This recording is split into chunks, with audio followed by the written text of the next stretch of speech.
kita berbicara tentang budaya ilmu. Persoalannya, budaya ilmu itu apa? Yang kita harus tahu, sebenarnya semua orang tahu dan mengakui ilmu itu penting. Semua orang tahu ilmu penting. Pendidikan adalah satu proses untuk kita mendapatkan ilmu, dan dengan ilmu kita akan dapat banyak perkara. Kita dapat ubah kehidupan yang lebih baik. Kita dapat ilmu pengetahuan. Kita dapat merubah perkara yang mungkin dalam keadaan kaku. Dengan ilmu kita dapat ijazah, dapat kerja yang lebih baik, betul? Tapi soalan kita sebenarnya, ilmu tu atau budaya ilmu tu macam mana? Apakah budaya ilmu tu budaya yang kita tahu pergi sekolah, atau macam mana? Itu soalannya. Ini yang penting untuk kita sama-sama hadami, bahawa sebenarnya budaya ilmu ini terkait dengan suatu kegiatan dan rutin oleh sebuah masyarakat atau sebuah kelompok atau sebuah komuniti yang sama-sama mengiktiraf kegiatan keilmuan. Cuba kita tengok satu hadis Nabi SAW yang mungkin terkait dengan budaya ilmu ini. Nabi SAW bersabda, kun aliman aw muta'aliman aw mustami'an aw muhibban fala takun khamisan fatahlik. Jadilah kamu yang pertama orang yang alim, orang yang berilmu, atau orang yang muta'aliman, orang yang menuntut ilmu, atau mustami'an, orang yang mendengarkan ilmu, atau muhibban, orang yang suka kepada ilmu. Fala takun khamisan. Jadi empat golongan ini jangan jadi yang kelima. Empat golongan itu apa? Orang yang alim, orang berilmu, orang muta'alim, orang yang belajar ilmu, orang yang mustami', orang mustami'an, orang yang mendengar ilmu, orang yang muhibban, orang yang suka kepada ilmu. Jangan jadi yang kelima, fatahlik, binasa. Apa yang kelima? Satu pun tak ada.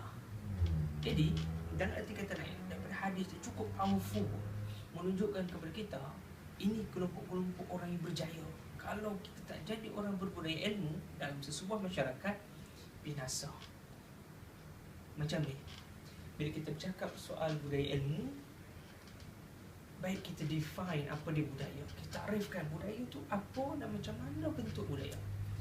Dan sebenarnya bercakap soal budaya, jangan kita dangkalkan budaya hanya kepada aspek-aspek semacam tarian, seni, apa lagi ya, pakaian tradisional, permainan tradisional, apa lagi lah aspek budaya dan kesenian yang selalu kita buat. Bila bercakap soal balap kebudayaan sebagai contoh, itulah yang kita buat. Tapi sebenarnya betul itu juga budaya, kerana budaya asalnya adalah manifestasi rasa, manifestasi jiwa, jelmaan pemikiran kelompok manusia. Itu yang jadi tarian, itu yang jadi pantun, itu yang jadi seni, itu yang jadi permainan tradisional, itu jadi pakaian. Kerana itu sebenarnya ada manifestasi rasa, jelmaan pemikiran masyarakat yang akhirnya jadi tradisi. Jadi sebenarnya ilmu ini ataupun budaya itu luas ya. Jangan disempitkan kepada itu. Kita boleh mengamalkan budaya, malah kita boleh mencipta budaya. Itu keyakinan saya. Budaya boleh cipta. Jadi macam mana mencipta budaya? Dan dalam konteks kita bagaimana mencipta budaya ilmu, maka kita tengok kepada 3 langkah yang paling penting. 3 langkah ini adalah permulaan kepada penciptaan sebuah budaya dalam masyarakat. Cuma sebelum itu kita sebutkan dulu, budaya ini keyakinan saya, budaya tidak wujud dalam individu. Budaya hanya wujud dalam masyarakat. Kerana itu manusia adalah makhluk sosial, dan masyarakat adalah satu keperluan bagi setiap individu manusia. Dan masyarakat itu kan terdiri daripada beberapa individu manusia. Itu community, itu masyarakat ya, itu society. Jadi dalam masyarakat harus berlaku 3 step, 3 langkah ini. Dan 3 langkah ini mesti berlaku pada setiap individu di dalam masyarakatnya. Yang pertama, step atau langkah pertama adalah tendensi, kecenderungan. Jadi berbudaya ilmu dia dimulai dengan kecenderungan, satu bentuk perasaan ingin, perasaan nak, ada kecenderungan terhadap sesuatu. Kita bercakap soal ilmu, kecenderungan terhadap ilmu, suka, itulah kecenderungan yang disebut oleh Nabi SAW dalam hadis, muhibban, orang yang suka. Itu tanda kecenderungan. Mungkin dia masih belum baca buku, dia masih belum diskusi ilmiah, dia masih malah mungkin masih belum lagi jadi orang yang belajar ilmu, tapi paling tidak dia mempunyai suatu kecenderungan, rasa suka kepada ilmu dan orang yang berilmu dan bahan-bahan ilmiah dan wacana ilmiah dan segalanya. Daripada tendensi atau kecenderungan ini nanti akan membentuk sikap, kita sebut sebagai attitude, sikap. Sikap yang kita maksudkan kat sini adalah satu bentuk pendirian. Kita cenderung rasa suka kepada ilmu, lalu membentuk sikap, bagaimana kita bersikap, bagaimana kita berhadapan, bagaimana kita mempunyai pendirian terhadap ilmu, orang berilmu, wacana ilmu, apa saja yang berkaitan dengan ilmu. Ini dah langkah kedua, ada sikap yang positif. Jadi daripada sikap nanti akan membentuk yang ketiga, kita sebut langkah ketiga, rutin. Daripada sikap tadi, dia akan melahirkan rutin. Rutin ni maksudnya ada, benda yang kita ulang buat, benda yang jadi kebiasaan, benda yang berkala kita lakukan.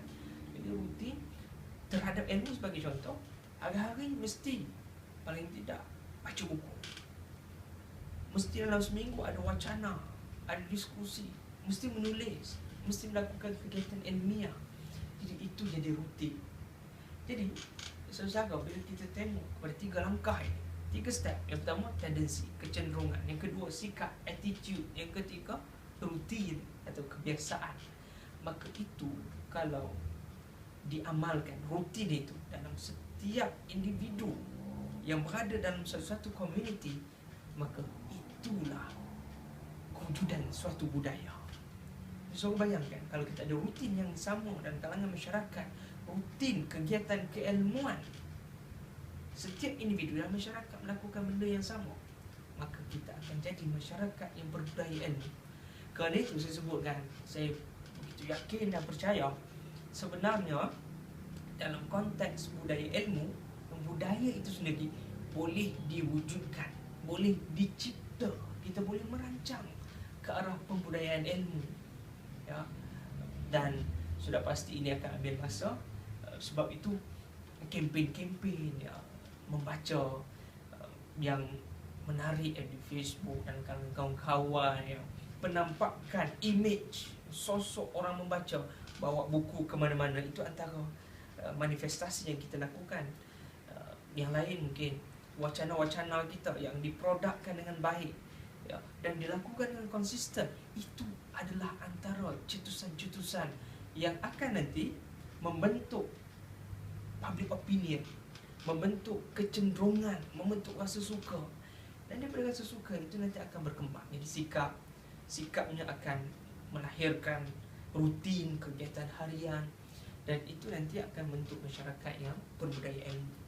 Justru, ya, beberapa saranan untuk kita secara praktikal dalam kalangan teman-teman kita, usahakan bagaimana untuk berbudaya ilmu. Bukan benda yang mustahil, ya, tapi mesti dilakukan secara strategik. Jadi macam mana kita nak buat? Cara yang pertama, jangan lupa 3 pesan, ya. 3 pesan, salah satunya apa? Pesan pertama, yang tidur lepas subuh, itu selalu maklum. Yang kedua, bawa buku ke mana-mana. Yang ketiga, khidmat. Yang kedua itu, bawa buku ke mana-mana. Pastikan keluar dari rumah seperti mana kita membawa telefon bimbit dan juga dompet. Jangan lupa bawa buku juga di tangan. Jangan lupa. Itu yang pertama. Yang kedua, apa yang boleh kita lakukan? Jangan ditinggalkan membaca buku setiap hari. Mesti baca. Bagi yang student dan mahasiswa sebagaimana kata-kata kita, pastikan ulang kaji dia buat, pembacaan dia buat, ada bacaan tambahan lagi, ya. mesti konsisten membaca. Kalau boleh peruntukkan mungkin 1 jam, mungkin setengah jam sehari untuk membaca. Jangan ditinggalkan membaca. Dan yang ketiga, benda yang boleh kita buat sebagai kesepakatan kita bersama dalam amalan seharian membentuk budaya ilmu, wacana buku bersama rakan-rakan. Seminggu sekali berkumpul, pakatlah ya. Mungkin minggu ini orang lain, minggu ni kau pula, minggu akan datang orang lain pula ya. Paling tidak membawakan satu buku, dibahaskan, diwacanakan, bertukar pandangan. Tak perlu nak grand ya, hanya cukup beberapa orang teman yang mempunyai idealisme yang sama. Kita baca, kita bahas. Di samping itu iklankan untuk orang lain juga bersama menyertai kegiatan kita. Yang penting konsisten paling tidak dengan 3 kegiatan. Yang pertama, bawa buku ke mana-mana, konsisten setiap hari. Yang kedua, membaca, setiap hari mesti baca. Yang ketiga, buat wacana buku yang kita produkkan sebagai bibliofilia. Program bibliofilia ni, duduk beberapa orang, kemudian ada satu buku dibentangkan oleh seorang teman kita, kemudian dibahaskan, diwacanakan. Itu bibliofilia. Setiap minggu konsisten. Dan yang terakhir, kalau dapat, jangan lupa untuk berkunjung ke kedai buku, ke pesta buku, atau ke mana-mana saja tempat di mana kita boleh dapatkan buku-buku terkini dalam bidang yang kita tekuni. Jadi kalau saudara bidang engineering, apa karya terkini dalam bidang itu yang saudara harus dapatkan? Bidang apa? Pengajian Islam, bidang syariah, bidang sejarah, bidang politik, bidang falsafah. Ini harus kita cari. Dan yang terakhir, mungkin yang kelima, saudara, cubalah ya, sebaik mungkin untuk menulis ulasan buku.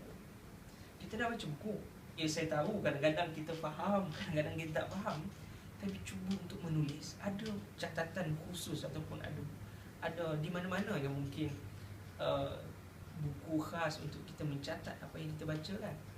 Dan malah tak salah kalau saudara menggunakan medium Facebook, Twitter ataupun apa saja social networking sites ataupun media sosial ini untuk menuliskan apa yang saudara dapat daripada pembacaan yang kita telah buat. Itu penting. Dan saya fikir itu mungkin sebahagian daripada proses praktikal dalam konteks kita membudayakan ilmu. Sebab itu, teruskan membaca dan pastikan saudara bukan setakat membaca dengan diri sendiri sahaja. Kembangkan dalam komuniti, dalam lingkungan yang kita ada, berdiskusi, berwacana, membaca, terus istiqamah. Dan insyaAllah masyarakat kita akan jadi masyarakat yang berbudaya ilmu, bermula dengan berbudaya membaca.